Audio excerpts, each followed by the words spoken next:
Assalamualaikum warahmatullahi wabarakatuh. Perkenalkan, nama saya Nurtia Andini dari Fakultas Ekonomi Jurusan Manajemen, kelas Sumber Daya Manusia semester 5 reguler. Nah, kali ini saya akan menjelaskan tentang penulisan pesan-pesan persuasif. Apa sih pesan persuasif itu? Nah, pesan persuasif merupakan proses pesan komunikasi yang bertujuan untuk mempengaruhi sikap, pendapat, dan perilaku seseorang secara verbal maupun nonverbal.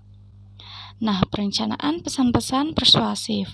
Persuasif itu merupakan suatu usaha mengubah sikap, kepercayaan, atau tindakan audiens untuk mencapai suatu tujuan.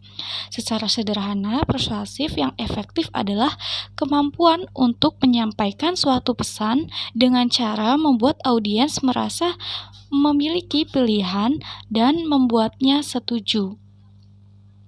Nah, di dalam suatu organisasi, pesan persuasif dimaksudkan untuk menjual ide atau gagasan kepada orang lain, memberikan saran agar prosedur operasional lebih efisien, dan mengumpulkan suatu dukungan untuk kegiatan tertentu, lalu untuk meminta bantuan dana bagi pembiayaan suatu proyek tertentu.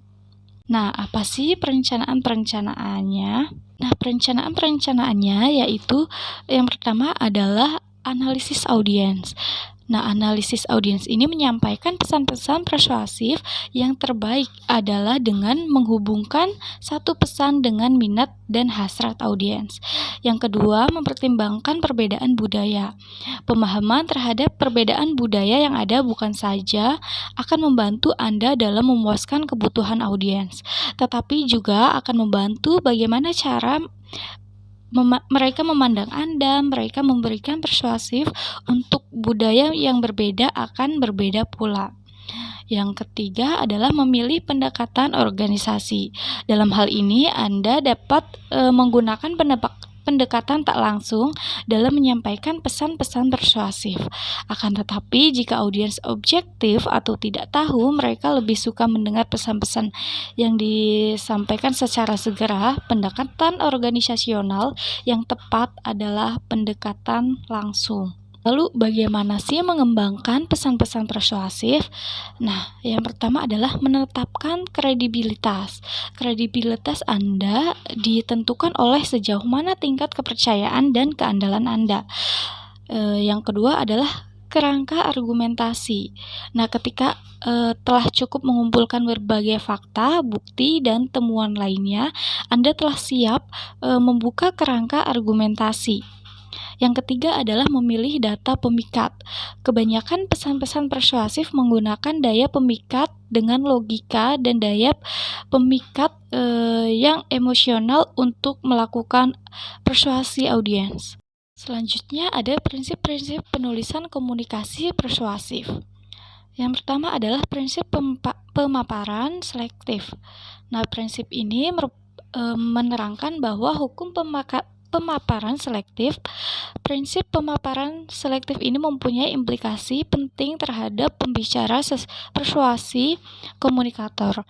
Yang kedua, prinsip partisipasi khalayak. Nah, persuasi akan paling berhasil bila komunikan berpartisipasi aktif dalam presentasi komunikator. Misalnya mengulang atau mengikhtisarkan apa yang disampaikan. Yang ketiga, prinsip inokulasi. Prinsip ini menjelaskan tentang menghadapi sasaran persuasi yang terinokulasi atau sasaran yang telah mengetahui posisi persuader yang telah menyiapkan berbagai argumen untuk menentangnya. Dan yang keempat adalah prinsip besaran perubahan. Nah, prinsip ini mengatakan bahwa semakin besar dan semakin penting perubahan yang diinginkan oleh persuader, maka semakin besar tantangan dan tugas untuk mencapai tujuan persuasi. Selanjutnya ada menulis permintaan persuasif. Permintaan persuasif yang pertama ada permintaan persuasif untuk tindakan. Nah, pada kalimat pembuka, mulailah dengan kalimat yang mampu mengundang perhatian pembaca, yang menunjukkan bahwa Anda mengetahui sesuatu yang sangat diharapkan pembaca. Dan yang kedua adalah permintaan dan pengetahuan persuasif untuk penyesuaian.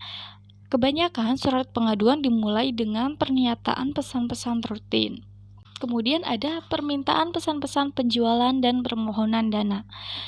Nah, yang pertama ada perencanaan pesan-pesan penjualan. Salah satu tujuan ketika perencanaan pesan-pesan penjualan adalah untuk memperoleh pemahaman secara menyeluruh tentang produk Anda.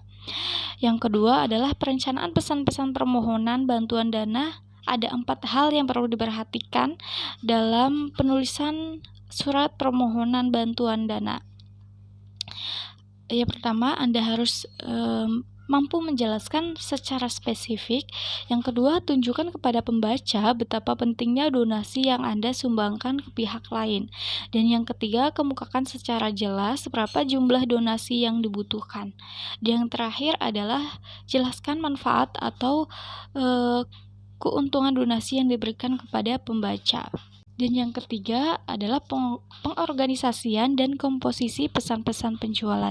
Ini memiliki beberapa poin. Yang poin pertama adalah menarik perhatian para profesional menggunakan berbagai teknik untuk menarik perhatian audiens.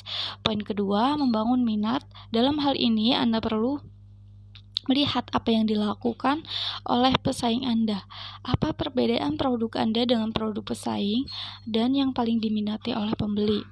Yang poin ketiga, meningkatkan hasrat. Untuk meningkatkan hasrat audiens, Anda dapat mengungkapkan manfaat pertama bagi pembaca dalam hal kata-kata atau gambar, grafik, atau bagan yang lebih menarik. Dan yang poin terakhir adalah memotivasi tindakan. Pilih media penyampaian surat penjualan kepada pembaca yang memungkinkan mereka memberikan tanggapan atas surat tersebut. Yang saya sampaikan tadi adalah penulisan pesan-pesan persuasif. Kurang lebihnya saya mohon maaf. Wassalamualaikum warahmatullahi wabarakatuh.